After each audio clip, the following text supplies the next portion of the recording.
Welcome to this program, and we still talk matters COVID-19. It's been 1 year since especially the continent witnessed the first cases of coronavirus, but Kenya right now has over 113,000 cases of COVID-19, and the positivity rate has been over 10% in the last few days. Experts now say the country is witnessing a third wave of COVID-19, and it's not only happening in Kenya. Globally, the virus is mutating, and now we do not know when this will come to an end. So far, about 223 territories have been affected with COVID-19, and as you can see, over approximately 120 million cases of coronavirus have been reported in the country. There you go, 223 areas, countries and territories, over 200 million cases confirmed across the world, and 2.6 million rather confirmed fatalities of coronavirus around the world. And when will this come to an end? That is the conversation we are having. Of course, we are seeing this year most countries benefiting from the Astrazeneca and other vaccines that have been developed. So far we've had around 3,000 people getting the vaccine here in Kenya. So joining us tonight is Dr. Rudi. And Dr. I've been speaking with you about COVID-19 since last year, you know, yes. and you've been saying we put on the mask, we keep on, you know, following the social distancing and other protocols on COVID-19. But most people are asking themselves, when will this come to an end? Will we get, is there hope, you know, maybe from the health body, where you can say that we at some point will stop wearing the mask, will stop socially distancing, because it's causing a lot of mental health problems and also fatigue? Well, thank you again for inviting me, Purity. Unfortunately, we cannot predict when this will all end. It seems that at least now we are in the third wave here in Kenya, and across the world we're seeming to get increasing cases again. Since the beginning of the year, we actually had a nice decline in cases, but now it's picked up again. So it seems that we are maybe in for another ride now. So in Kenya, cases have increased in the last couple of days. The ICU beds have become more occupied. So this is unfortunately not good news. I think the big good news on the horizon is, of course, the vaccine. So both the vaccine that is being used internationally, but also here in Kenya, of course, the first vaccines having arrived and now being given to Kenyans. I think the vaccine will play a big role. It will start protecting those that are of greatest need, to make sure that they can treat the fellow Kenyans that are ill. So the health workers getting protected, I think, is a big step forward also for the mental health of the health workers that really have been under a lot of stress. Mm-hmm. And allow me to ask you this, because we saw the first wave and then the numbers are going down and people are going back to normal in some way. And then the second wave checked in, especially for Kenya, at around October and September. Now, December, we were okay. All of a sudden, there's a third wave. Is there something that countries are doing wrong so that now they experience a spike at some point, and at other points, they're seeing the numbers decreasing? I'm not sure it's countries that are doing things wrong, but as you say, people become tired of the restrictions that are there, and they want to get on with their lives, and they start behaving again in a way that puts them at risk. So going into crowded places, going to political rallies, to social events, not wearing a mask, not washing their hands, and that has the effect that more people get the disease. So it's not a matter of how countries are reacting, it's really a matter of how individuals are reacting. Mm-hmm. And allow me to ask you, because you've mentioned that people going back to normal is contributing to this. So how should the new normal be like, so that when we are seeing numbers decreasing or the curve going down, then we are not going to say it's now a fourth wave of COVID-19? Are there lessons that we need to learn so that we don't get back to where we are right now? Because it's not a good show where we are right now. The numbers have been, the rate has been 13%, even up to 16%. Today we are at 9.3%. What do we need to constantly do to just avoid being where we are right now? Well, again, there's nothing new to do. It's the old rules that we have. The problem is we must implement them. We actually must do them as it has been instructed by the government. If we actually follow those rules, then we have got a much bigger chance of being protected. So it is really, really important not to actually allow yourself to become complacent. You ask when it will end. It will end when there are sufficient people immune. And that immunity comes through two ways. It comes through the vaccine, which is the preferred way, and through the disease, which is a non-preferred way. But at the end of the day, when there are 80% of the people that have immunity against the disease will come under control. But up to that point, you cannot dare let down your guard. So even when cases go down, please, please follow those rules, follow those masks, follow the decongestion. That's really important. Mm-hmm. And when you talk about immunity, and when, let's say, a good number of people have acquired immunity, are we talking about having the majority of the population getting the virus and then recovering, or what are you driving at? So, as I said, you can get immunity both through the vaccine and through the disease. So we know of a recent study here in Nairobi where it was detected that approximately 30% of people that were tested were actually immune already, which was a surprisingly high number. Over and above that, of course, what we intend is the vaccination really to kick in, and the vaccination makes you immune without making you ill, and that's really the intent behind it. So the intent is not to have more people become ill. Really, that is not a good way to go.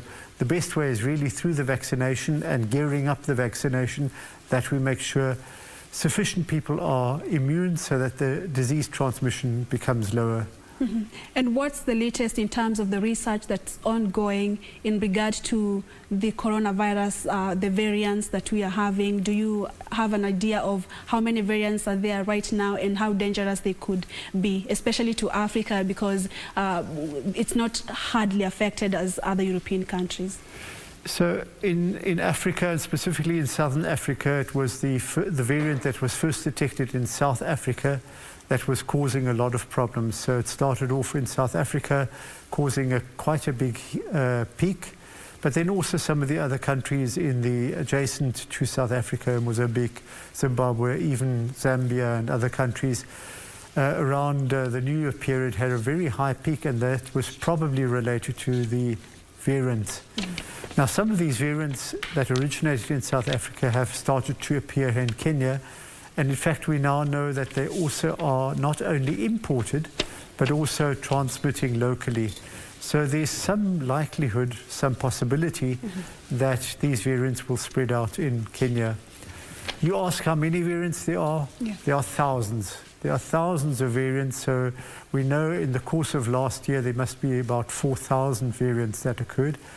But many of those variants are of no consequence.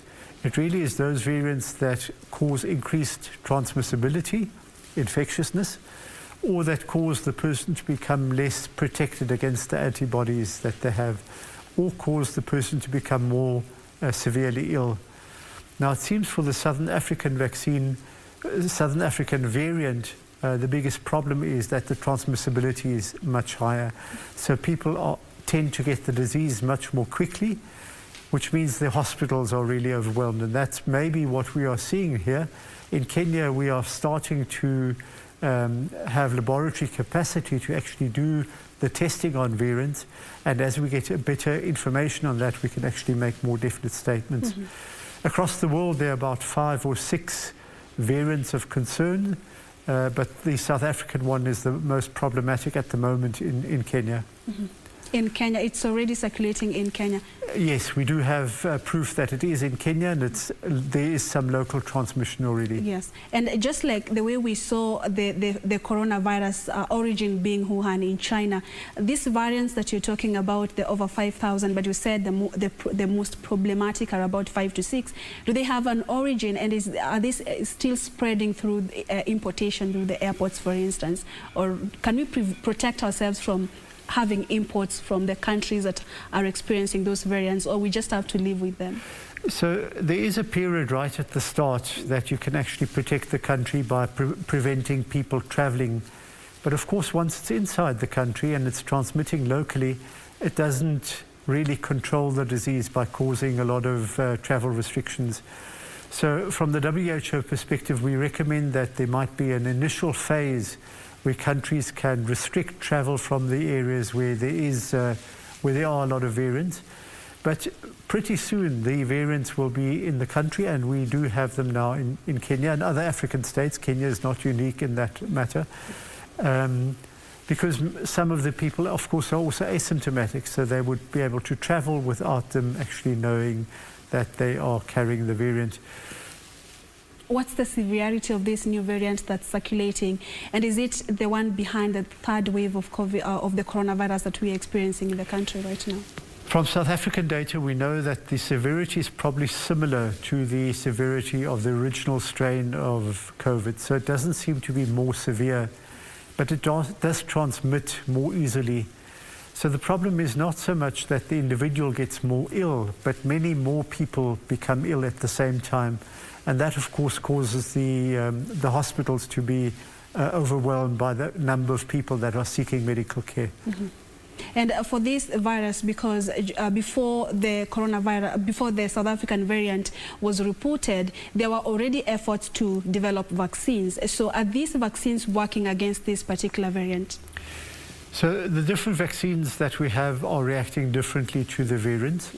In South Africa, there was a small study done with the Astrazeneca vaccine that showed actually there was a decline in the effectiveness of the vaccine against mild and moderate disease. But in fact, the numbers in that trial were quite small, and we do not know how the vaccine actually, how protective it is in the severe cases in terms of the variants. So that's very rapidly being researched at the moment to make sure that we actually do have a vaccine that is protective. From the WHO perspective, we continue to recommend that countries, even in the presence of the variants, continue vaccinating with the Astrazeneca vaccine. All right. And let's talk about the vaccines, because WHO has been approving various vaccines around the world. So which ones are being used? Maybe do we have the latest right now? The ones, I know the ones that AstraZeneca is widely being used, especially in African countries. But what vaccines do we have available for coronavirus as we speak? So in Kenya, it's only the vaccines that have been coming in through the COVAX facility. So that is only the AstraZeneca vaccine that's being produced in India, in the Serum Institute of India.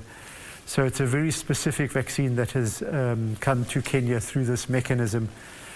There are two other vaccines that have been given the emergency use license by WHO, but they are not as yet in Kenya or indeed in Africa. So the Pfizer vaccine has been delivered, I think, to 4 countries of Africa, but the rest of the continent really is getting the AstraZeneca vaccine. So there's AstraZeneca and Pfizer. Yes, and just last week the Johnson & Johnson vaccine has also received the emergency use license. So that too also will come on board, also in the COVAX facility. So with time, I'm sure even other countries that have got COVAX vaccine will also be receiving the Johnson & Johnson vaccine. Moderna is being used? Moderna is not being used in Africa at the moment, and it's not in the COVAX as yet, so that's still in process. Mm-hmm. And why I was asking about the vaccines available, there have been a lot of discussions around the AstraZeneca, and I would ask you, as WHO, and of course you are part of the COVAX facility project, why AstraZeneca for this particular project that you're having, especially in low-income countries? Why not Pfizer? Why not Johnson & Johnson? So it really depends on the supply and the availability and when it actually received its emergency use licensing. The first one was the Pfizer vaccine, but the supply was very limited. There was not enough vaccine to go around. So within the COVAX facility, there was a so-called a first wave allocation. Kenya applied for it, but unfortunately was not allocated vaccine for the Pfizer vaccine at that point. So it remained with the AstraZeneca vaccine, which was the only other one that was licensed at that point. and the supply, the availability of the vaccine is so much higher. There's so many more doses available. I think with time we will see the other vaccines coming on board, not only Johnson & Johnson, but the other vaccines that are in the process. So there are other companies that are producing their vaccine. As they get certified, as they get tested, the clinical trial data gets reviewed, they will also potentially get their emergency use license. And once they do that, they're actually eligible to also come into the COVAX facility. So all the countries that relate to COVAX might also receive those vaccines. But that's a process that actually comes as the supply becomes available. Right. And from the COVAX facility, Kenya had made an order of 24 million doses of the vaccine, but we were only during the first batch consignment, we were able to receive 1 million doses of the vaccine. Does it have anything to do with still the availability of the doses? So COVAX allocated about 4.1 million doses till the middle of the year to Kenya. And the first shipment, so the first arrival of that was 1 million. So we're still expecting another 3 million or so doses to arrive by the middle of the year. And then as the vaccine becomes available, it truly is a supply issue. As the vaccine becomes available, the allocations get made to all COVAX countries. Yeah, and you said 4.1 million allocation for Kenya this year. Okay, yes. So because you had mentioned that the vaccines will help, of course, in building immunity. So when it's 4.1 million against over 40 million people, maybe do we have a priority group that the COVAX facility is targeting for every country? Because I understand that we actually have received, we are among the countries that have received the highest number of the doses in Africa. Maybe what is the priority? What criteria are you using to prioritize a country? So it's in fact not WHO that sets the priority. We actually give recommendations, but ultimately it's the government, the Ministry of Health, that in their National Vaccine Deployment Plan outlines it. And Kenya's actually followed the recommendations that were made and targeted initially the health workers and essential workers such as security personnel and teachers. So the first 1 million doses and some of the second allocations will go to that group of people. Then in the phase 2, which is from July onwards, they will be targeting the elderly, people above 50, and then people who have comorbidities, heart disease or lung disease or obesity. So all of it is really targeted to make sure that those at greatest risk get the vaccine first. Mm-hmm. Now, I know that means that some Kenyans will be left out initially. So there will be many people, as you say, we're almost 50 million in Kenya, and initially you will get maybe 3, 4, 5, 6 million people vaccinated. It does mean that many will initially not be vaccinated. And that's another reason that these public health requirements that we have, such as the mask, will have to continue even while the vaccine is being rolled out. Mm-hmm. And what challenge is there, especially with the COVAX facility? Because the US announced that by May they hope to vaccinate especially all the elderly population in the US. Maybe I think that should be a target for Africa. But do we have some challenge in achieving this? I think the biggest challenge is supply. So some of the countries that have got more resources or have got the vaccine producing companies in their state, they are able to purchase more vaccines and they are able to vaccinate more people. Countries such as Kenya and many other countries of Africa are reliant on the COVAX facility. COVAX has pledged 20% of the population to be vaccinated. So that's not a huge amount. It's certainly not the entire population. But that's a first step towards equity in vaccination. Mm-hmm. Without COVAX, there would have been very little leverage to actually get hold of all the vaccines.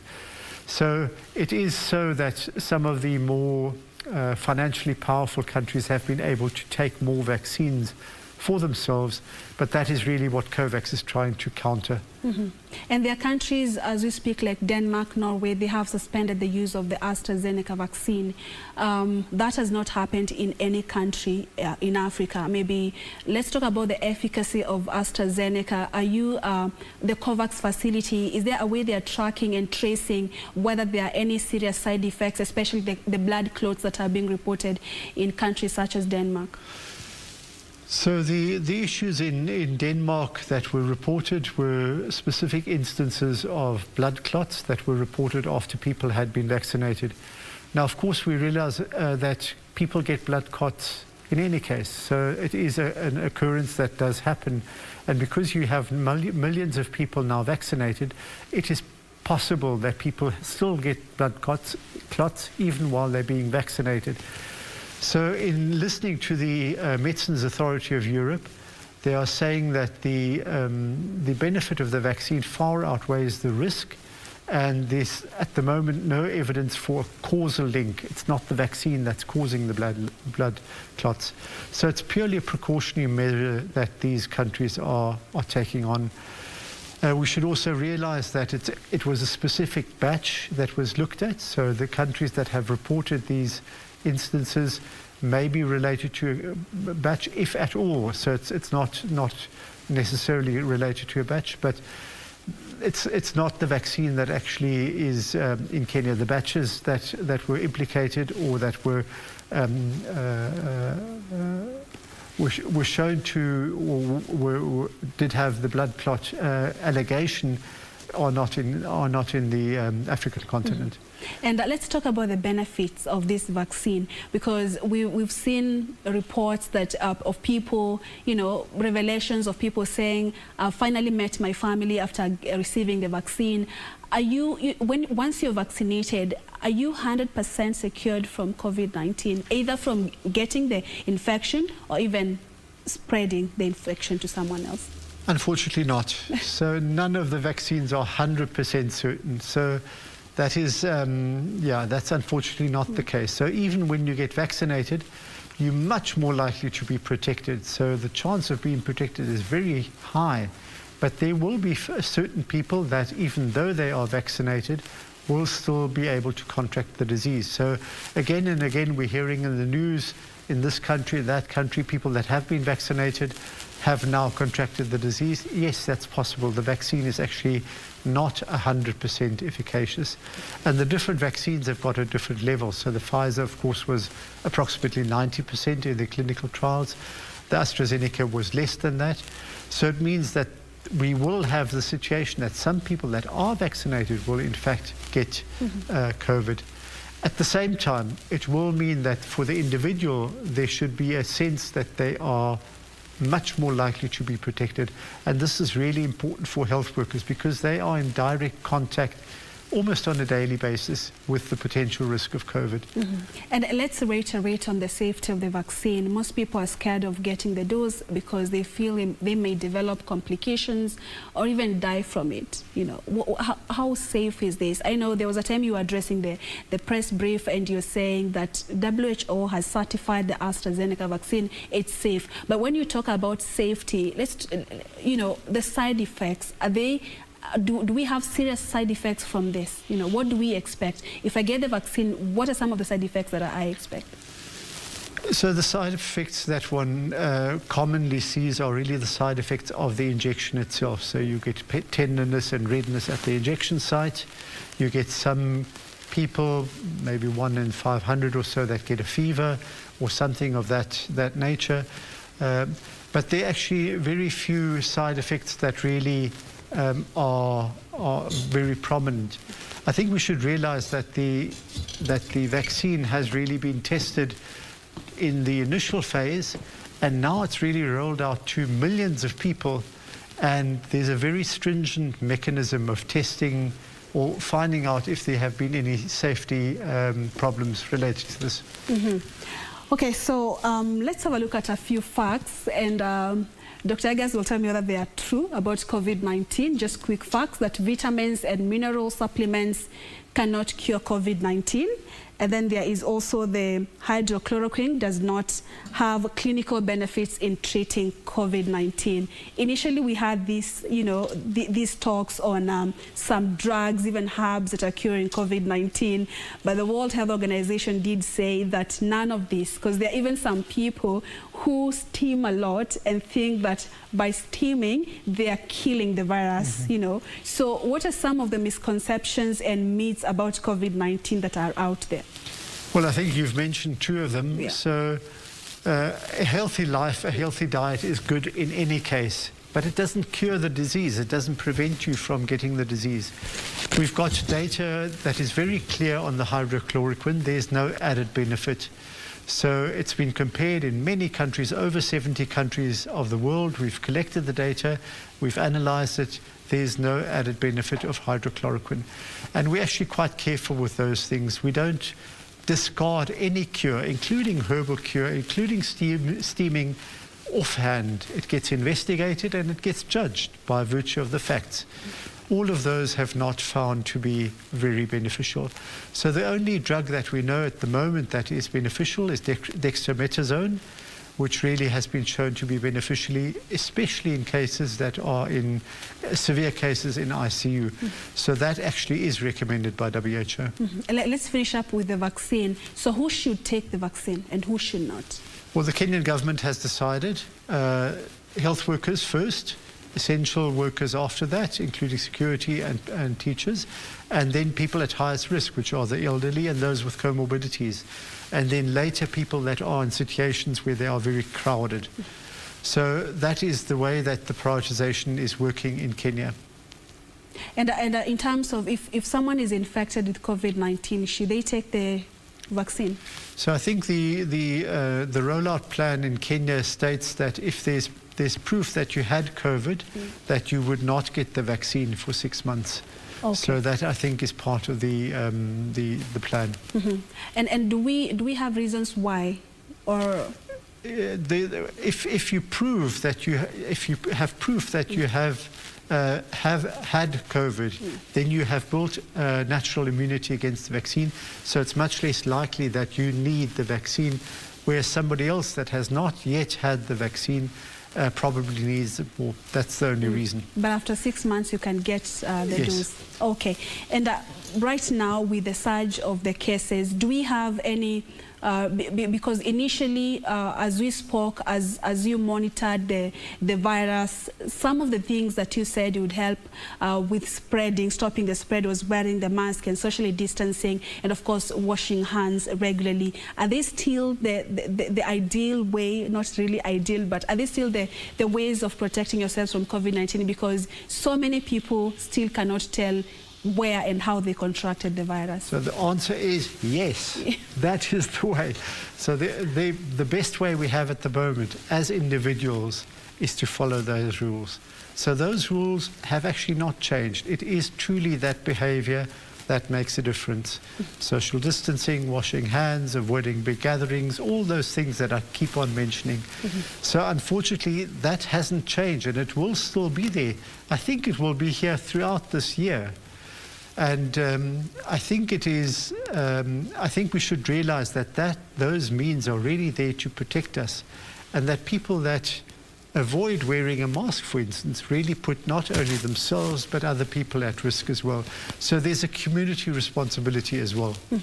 And how did we? Let me, on behalf of the Kenyan government, how did we find ourselves here? Because we saw the first and the second wave, and now the situation is not so good in the country.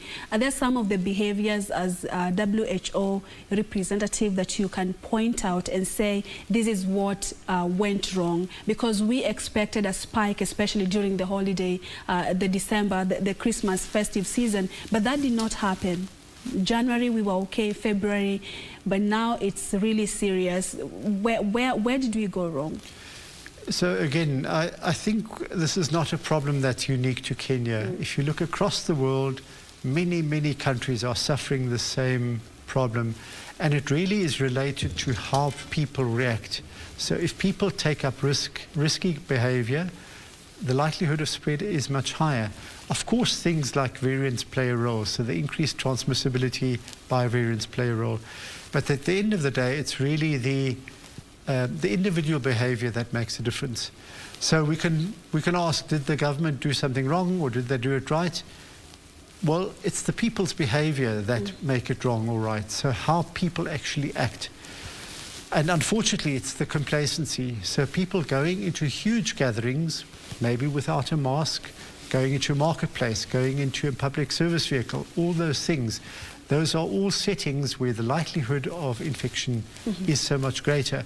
And once you've lost that fear and you put yourself at risk, the risk is such that you will potentially get the disease. And everyone is looking at a point when the World Health Organization will, officials will stand and say, now COVID-19 is over globally. And you're talking about the disease may disappear when almost a larger percentage of the population has had the herd immunity. But we've had cases of people getting reinfections, and the severity of the disease becomes similar as the first infection. Do we have unique cases, or why are people getting infections thrice and still they seem not to have the strong immunity to fight the virus? Or how long does the immunity last, if I may ask? We don't know. Yeah. We don't know how long the immunity lasts. It does seem to be longer than what we initially thought. So initially we were worried that it was just a short period, but it seems to be longer. I think the one worry is that the variants that we are seeing, maybe some variants that are coming up, will be able to escape the immunity. And that, of course, is a big worry, because it means that people that have developed their own immunity by virtue of the disease or by virtue of the vaccine now are again susceptible, because the virus has learned how to bypass the defenses. And that's a huge worry. But the way to deal with that worry is to vaccinate as quickly as possible and to prevent spread. It really comes down to those two things over and over again. There's no other way of really dealing with it.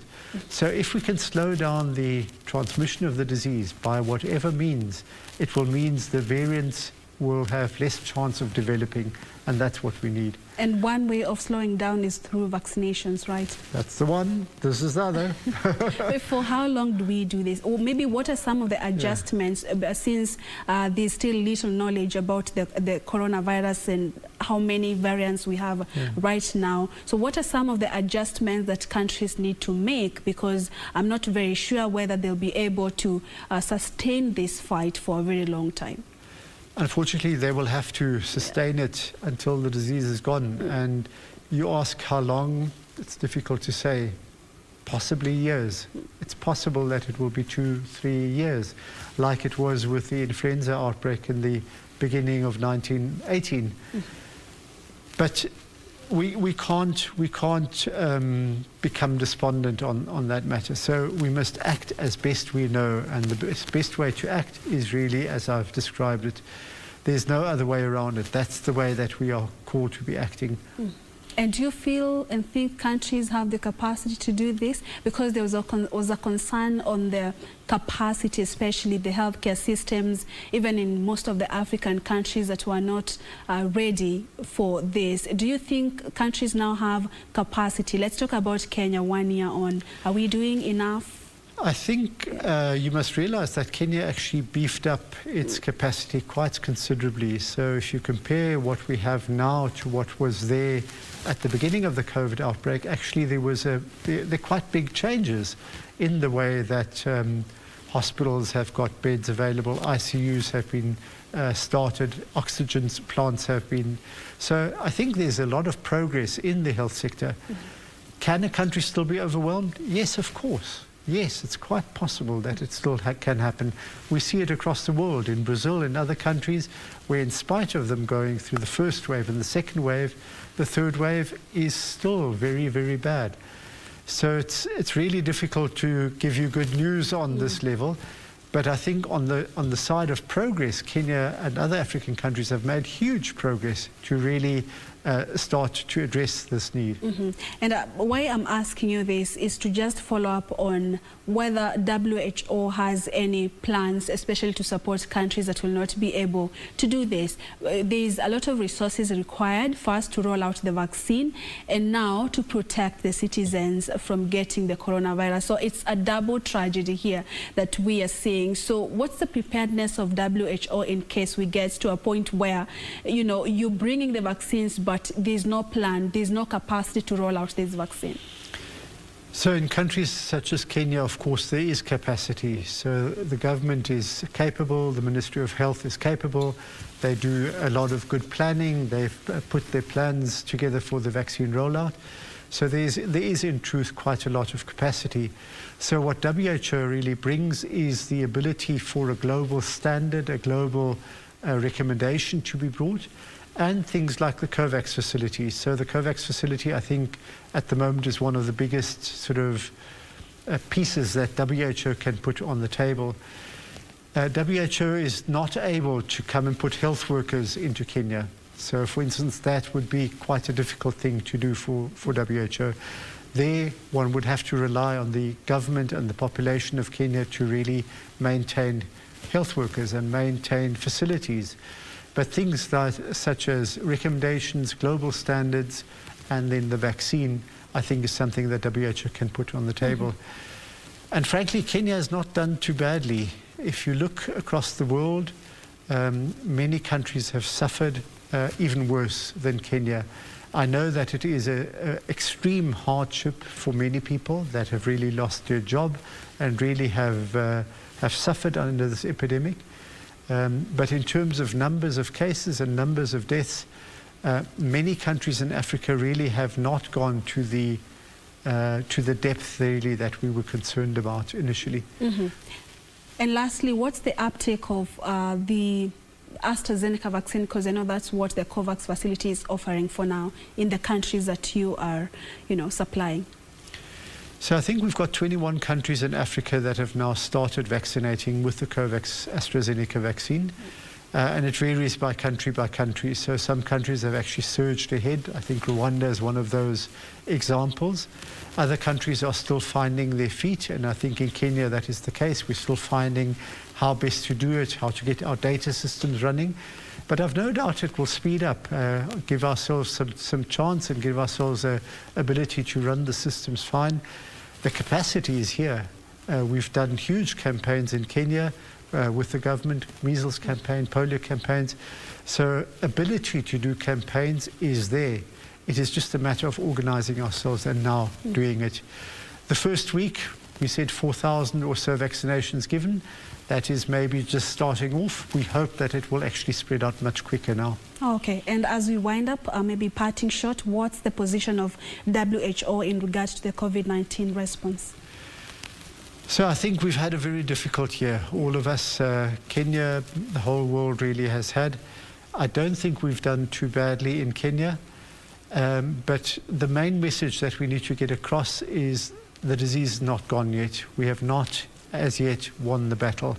We've sort of achieved certain battles. We've achieved some victories, but it goes on, and we must be prepared for that. Unfortunately, it's not something where we can just sit back and just let it roll over us. We actually have to face it, and the best way as an individual is really to follow those requirements that we're given. All right, and we'll get you back here to see whether you'll give us a different story and tell us now you can stop wearing your mask, after the World Health Organization is sure that now, let's say at least 90% of the population has acquired the herd immunity. It's always great having you, Dr. Rudi Eggers, with us. Thank you so much.